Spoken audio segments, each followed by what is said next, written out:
Nichols, Assistant Professor of Film at UCF, and you're listening to the RICHES Documentary Podcast.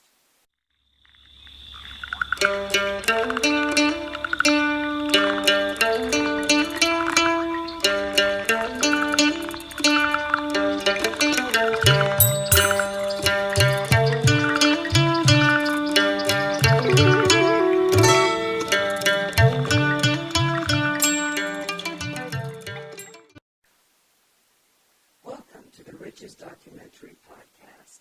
RICHES, the regional initiative for collecting the histories, experiences, and stories of Central Florida, is an umbrella program housing interdisciplinary public history projects that bring together different departments of the University of Central Florida with profit and nonprofit sectors of the community in order to promote the collection and preservation of the region's history. By facilitating research that records and presents the stories of communities, businesses, and institutions in Central Florida, RICHES seeks to provide the region with a deeper sense of its heritage. This series will feature a podcast every 2 weeks, in the middle and at the end of each month, that will explore various aspects of Central Florida history.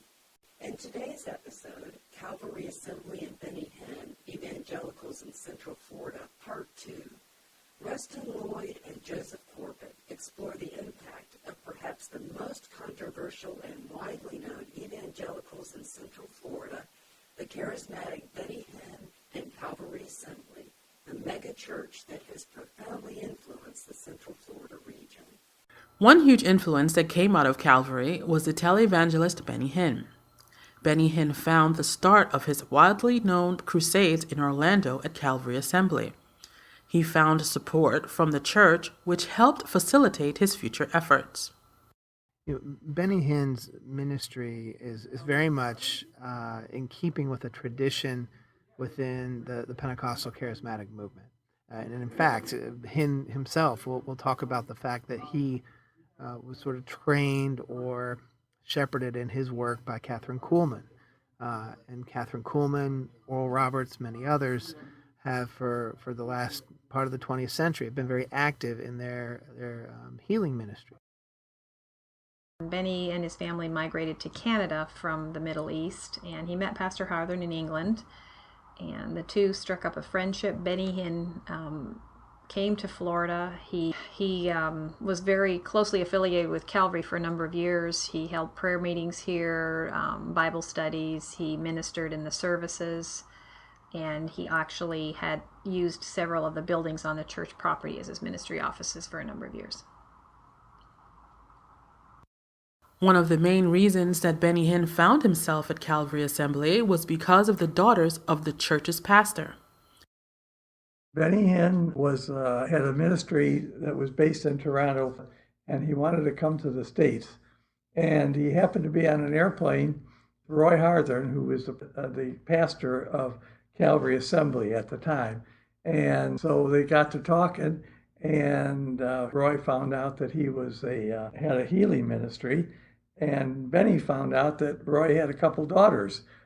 So he was interested in meeting them. So Roy arranged for Benny to come here to Winter Park at Calvary and conduct a major healing service. He was well received by the church, and Benny met Roy's daughters, and he decided to come back more regularly, and it developed a relationship between Roy's oldest daughter, Suzanne. There has been many varying perceptions of Benny Hinn's ministry, intentions, and practices. The people, instead of really getting too serious about God, they're looking for healing, they're looking for miracles, not really getting serious about what God. When Benny was in town, the church is packed. When he's not there, it's almost empty. So they're not looking for God, they're looking for miracles or looking for something to help them right now. So Benny gets carried away. Mark Rutland was also a pastor here and a good friend of ours, a good friend of mine. And this is what Mark Rutland said. First of all, he said there's nothing wrong with Benny Hinn that a good seminary teaching couldn't correct. He's always faced criticism, but he had it here in Orlando. It wasn't the newspapers. It was some other group, a church group. Faced it everywhere he went, though. He had criticism from national sources, but he was under attack because they never wanted to believe the miracles were legitimate. The religious group, and I can't think of the name now, but they used to come and picket at the church, and that because they thought that his theology was wrong. And it was, it was that supernatural element of it that drew people in, and it really is that's not necessarily something that's that unique to him, or even we might say that unique to American Christianity. Certainly not unique to American Christianity in the 20th century. You can find a number of examples of people who made supernatural healing the centerpiece of their work and their ministry. I think where what Benny Hinn has that's unique is that he's combining the healing ministry with television ministry. He's doing it in the 21st century. He does it in a very confident and aggressive fashion. He oftentimes offends people by how aggressive he is with some of his iterations of how he'll use the Spirit to defend himself against his enemies. Those types of things have gotten him in trouble. But at the core, it seems that what he has done is he's combined these various strands of ministry, many of which overlap with other people as well.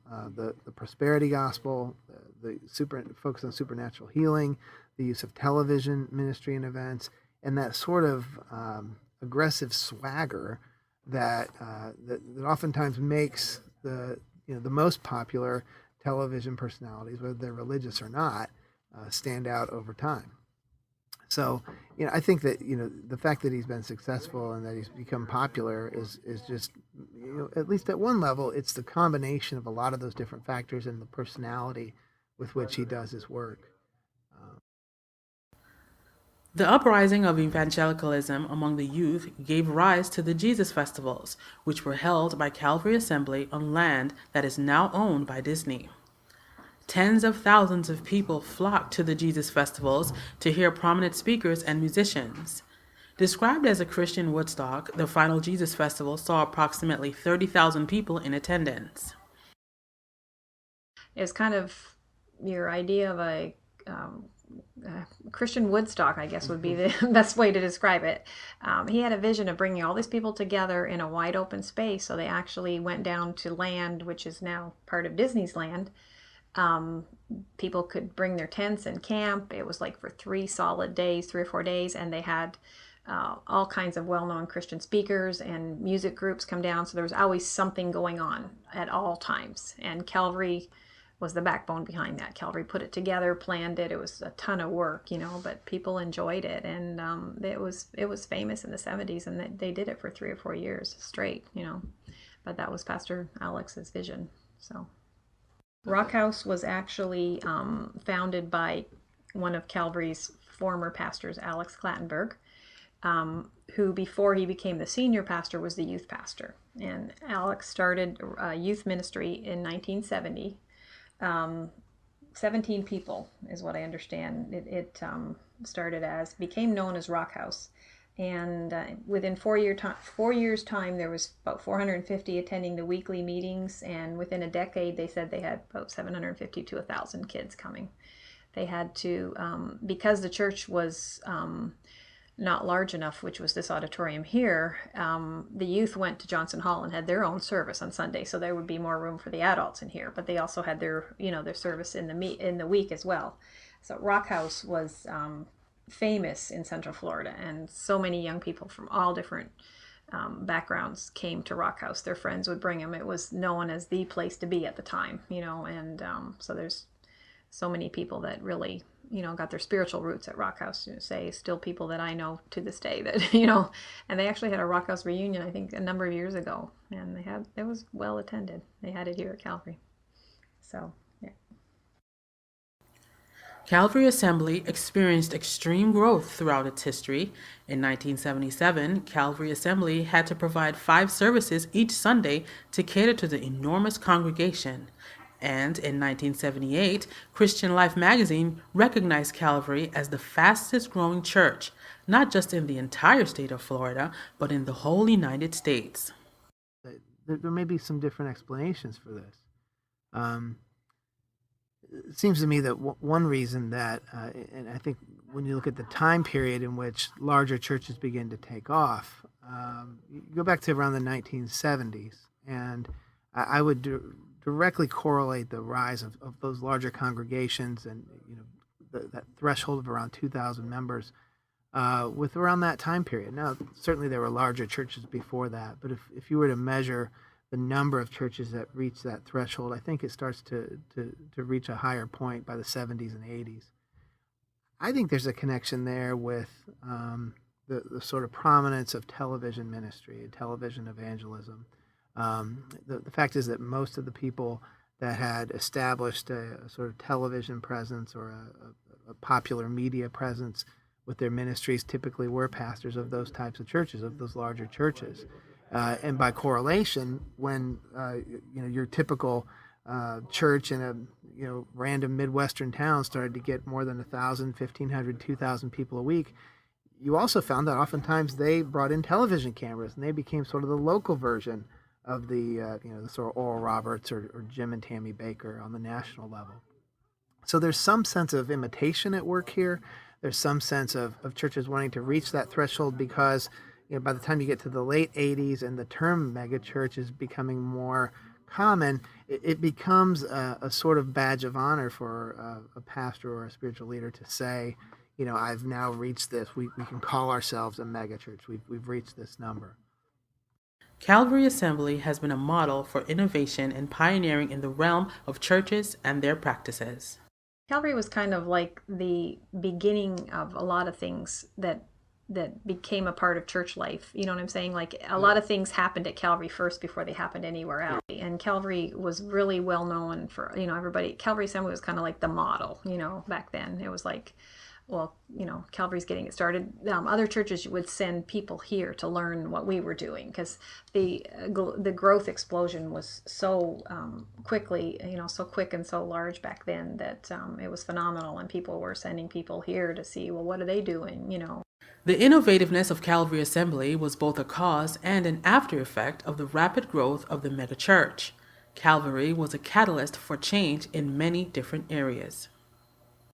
They were on the cutting edge of everything. They weren't afraid to try new things. The people that were here had vision to do something great, and they weren't afraid to step out in faith and do something, and take a chance. And also, I think it was partly timing. I think it seemed at that point in time that was the whole charismatic renewal time, and so the church was ripe for something different. It became kind of, at that time, Calvary was like something different, something new. It was like a fresh wind was blowing through the church, and Calvary was doing all these new things, that kind of caught people's attention because they were tired of just the same old, and this was something new that was happening. There was a lot of life here, and and where there's life, there's growth. Dr. Hammond shares his knowledge and insights on evangelicalism. And so the modern use of evangelicalism, or sometimes what we call neo-evangelicals, are really formed in the 1940s and become well established in the 1950s, and it's specifically over a desire to break from the fundamentalists. And the question over which the new evangelicals broke away from the fundamentalists was really not one that had much to do with core beliefs or doctrines, or even many of those doctrines in the fundamentals, but it had to do with the application of those beliefs, prominence in American life. So the long answer here is a short history on not just the word, but on the movement.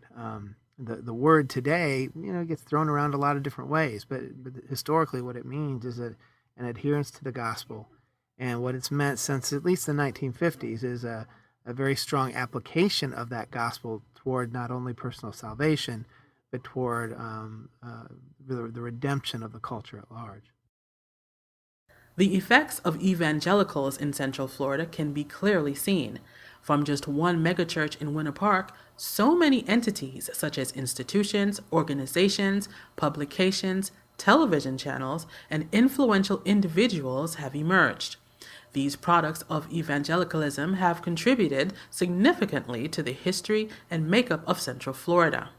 And out of this local area, immense influence has spread nationally and internationally. Thank you for listening to the Riches Documentary Podcast. Feel free to contact us with any questions or comments on the program that you just heard. Please join us for the next episode, Public History in Central Florida, an interview with Gene Yoggers.